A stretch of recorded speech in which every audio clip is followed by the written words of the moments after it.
ചെയ്തിട്ടില്ല, കാരണം സ്ലൈസ് ചെയ്യുമ്പോൾ അതൊരു പുതിയ അറയെ കോപ്പി ചെയ്തിട്ട് പുതിയൊരു മെമ്മറിയിലേക്കാണ് ഇടുന്നത്. സോ കോപ്പിയുടെ ഒക്കെ യൂസ് കേസിൽ ഈ സ്ലൈസ് പെർഫെക്റ്റ് ആണ്. ഓക്കെ, നോ സ്ലൈസ് കോപ്പി മാത്രമല്ല, നമുക്ക് റേഞ്ച് കൂടി സെലക്ട് ചെയ്യാനും പറ്റും. So basically slice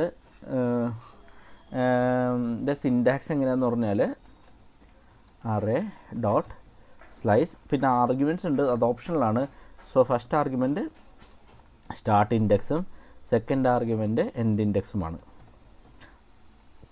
okay, so start index എന്ന് പറഞ്ഞാൽ സ്റ്റാർട്ട് ഇൻക്ലൂഡഡ് ആയിരിക്കും, എൻഡ് ഇൻഡെക്സ് കൊടുക്കുമ്പോൾ നമ്മൾ എൻഡ് ഇൻക്ലൂഡഡ് അല്ല എന്നുള്ളതാണ് വരുന്നത്. ഓക്കെ, സോ ഇത് നമുക്ക് എക്സാമ്പിളായിട്ട് നോക്കുകയാണെങ്കിൽ നമുക്ക് നമ്മുടെ കയ്യിൽ ടെസ്റ്റ് റിസൾട്ട്സ് കിടക്കുന്നുണ്ടല്ലേ. സോ ഞാൻ പുതിയൊരു അറേയിലേക്ക് സ്ലൈസ് ചെയ്യാം, const test array 1 equal to ഞാൻ കൊടുക്കുകയാണ് ടെസ്റ്റ് റിസൾട്ട്സ്